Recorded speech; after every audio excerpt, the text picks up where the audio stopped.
Hi everyone and welcome back to ThursDev. My name is Luke, and this week we're continuing into the fourth and final part of our business models segment, where I'd like to wind down our talk about monetization by talking about the practice of game monetization on the whole, what it ultimately exists to accomplish, and why we as game developers keep working on refining the model. We've spent 3 episodes at this point going over the what of game monetization, as well as to a certain extent the who, when, and where, but today I wanted to focus a little bit on the why. It's very likely that you're already well aware that games are a for-profit business, so I won't just leave it there. I'd like to talk a little bit today about what profits look like in games now, and what these business models do for games and the game industry.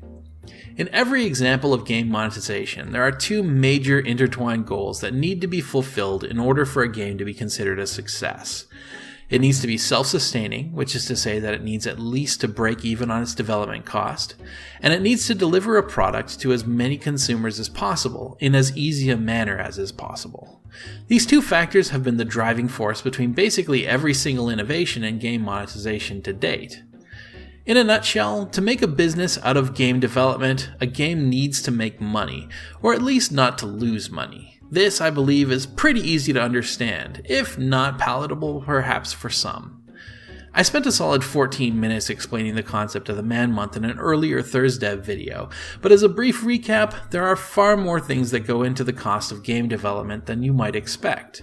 Salaries, equipment, rental of office space, software rentals, platform and engine licensing fees, and once a game is nearing completion, PR costs.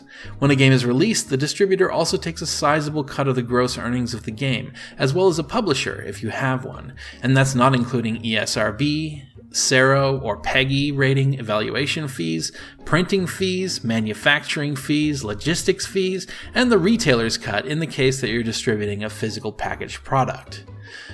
For a development studio working with a publisher, even when a revenue share isn't a given, the studio can end up making as little as 15 to 20% of the net profit on a physical packaged game. That can be a very small amount if the product is among the large percentage of games that don't break 100,000 copies sold. And games often don't sell that many copies. According to Steam Spy, of the almost 3,000 games released on Steam in 2015, including free-to-play games, 45 games broke 1 million and 451 broke 100,000 copies. In 2014, of 1,785 games, 60 broke a million owners and 463 broke 100,000. And despite games becoming more expensive to make as the bar for quality continues to rise, prices are actually going down. With a saturated market and a lot of cheap options available, only the really big names can afford to charge what they've always charged for their games, and the rest of us have to innovate. Why is that, you might be wondering? One word: devaluation. The average game consumer is now willing to spend much less on a game than they were prior to the internet age. The greatest weight in the shift, in my mind, lies on Rovio. Really, as it was thanks to Rovio's massive undercut of other premium games on the App Store at the time of the release of Angry Birds, creating a race to the bottom as more players flocked to the cheaper but comparable quality apps. A large segment of the game's consumer base saw a 99-cent game that was ridiculously popular in Angry Birds and were no longer willing to pay the $5 that other games were charging on the App Store. This had a ripple effect into the rest of the game space, and as digital distribution thrived, and it became significantly easier for independent developers to get their games into the hands of consumers, a similar price war was waged, and the consumer won at about $15 for a non-AAA premium game. So when you consider that the average game retails for about $15 now, and frequently those numbers are going to be skewed by sales figures, bundles, and midlife discounts, even selling 100,000 copies of a premium game, after the average 30% cut for the distributor, that's just over $1 million to cover all of our development costs, if we aren't going through a publisher. Harkening back to our man month video, we'll use our hypothetical 10-man dev studio's $60,000 a month development overhead, giving us 17.5 months worth of development funds before spending any money on those external costs. And games can take a long time to make. A year or more isn't unrealistic, and that's the best case scenario. Why am I throwing these numbers at you? It's to drive home a point. Development is expensive, especially for high quality games. and return is quite small these days. These numbers will vary, no two studios are the same, but at the end of the day, unless you're a hobbyist and not attempting to make a career out of it, or you're just filthy rich and have money to throw down a hole for a passion project, the game you release has to make some kind of a profit. And that's where secondary monetization like DLC and microtransactions start to really make sense. Well, it's prohibitively expensive to create a sequel to an existing game, and creating a sequel without vast improvements and innovations on the previous iteration are generally frowned upon.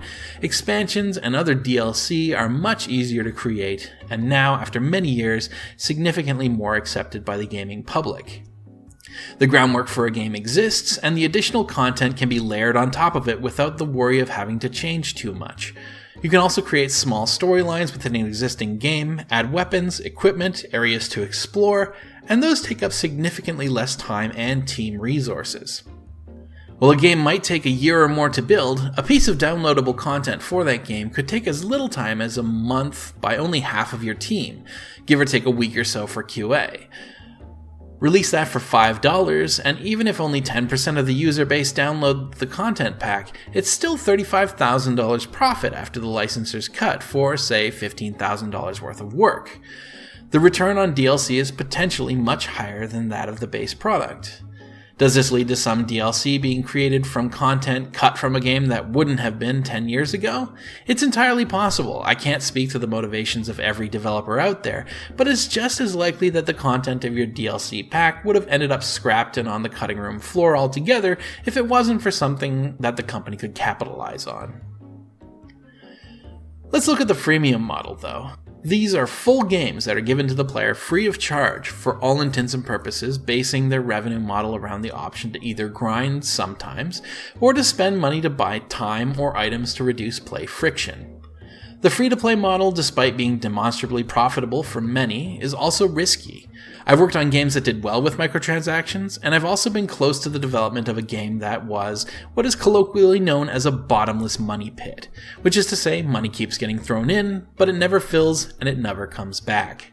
When a developer releases a free-to-play game to the market, the assumption is that there are going to be some people who enjoy the game enough and are interested enough in overcoming the game's imposed friction to monetize. I haven't done nearly enough research into the psychology of monetization to state whether these players are begrudgingly monetizing, happily supporting their favorite games, or just plain ambivalent about the whole process of monetization, but regardless, on average, 1 in 50 players will, at some point, spend anywhere between $1 or $2 to a few $100 on a game. It averages out to roughly $20 to $25 per paying user, ultimately. This means that the developer is incentivized not only to get their game out to as many players as humanly possible to maximize the size of that 2% or less through things like social media integration, friend invite incentives, and social gameplay features like forming player groups in-game, but also to make their monetization as attractive and frictionless a process as possible, and to create the greatest value for the monetized player to get them to feel like it's worthwhile to monetize again. This is what spurred the creation of the now industry-standard premium currency.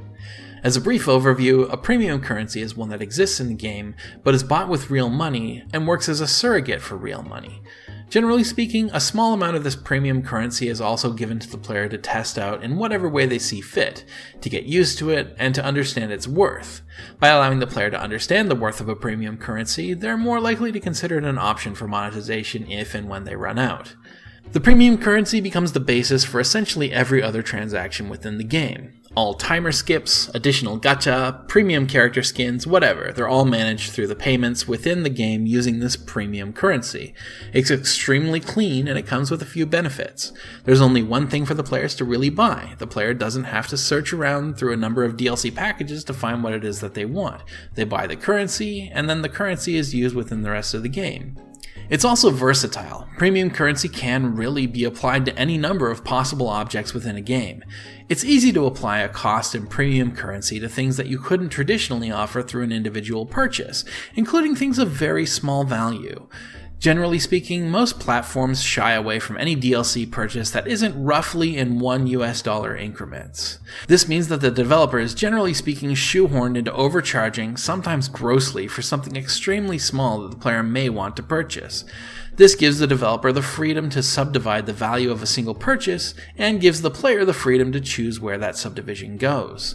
And it's extremely convenient, as typically its use will be designed right into the game it's integrated in.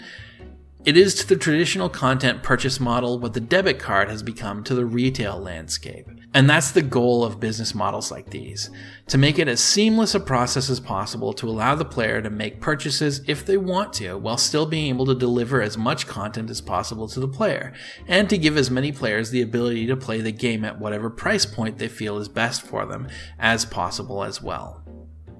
We're already seeing a large number of games adopt the premium currency model, in some cases in their entirety, as is the case with big free-to-play MMOs from companies like Cryptic and Perfect World, and some companies are gradually integrating the concept of in-game currency that can be also circumvented with real money purchases like Blizzard's recent titles.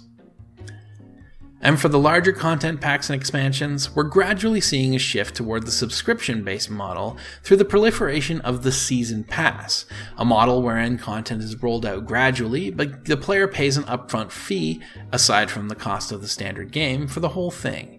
The entire economy of monetization is leaning further and further to a model where the fewest possible real money transactions are made. It wouldn't surprise me to see a large number of other games moving to a premium currency model to supplement their existing monetization as well. The largest hurdle to mount is the difficulty of premium currency purchase on the largest platforms.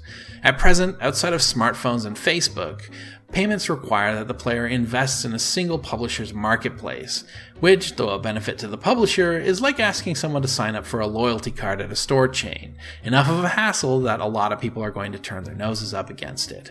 If a platform like Steam were to allow access to the Steam wallet as a means to make in-game purchases, I imagine we would see a much more widespread adoption of the model, including even the purchase of DLC in-game, but that's just my thoughts. What do you think about the future of monetization? Love it or hate it, everyone has an opinion on it, and I'd like to hear yours. Drop a comment down below and tell us where you think game business models are headed. Share your thoughts with the class. For now though, that's all I have to say, so thank you very much for watching, and I hope that you'll come back again very soon. If you haven't already and enjoyed this video enough to watch all the way to the end, consider subscribing. It'll make sure that you're seeing our videos when they come out, if that's something that interests you. Until next time though, thank you again, and take care.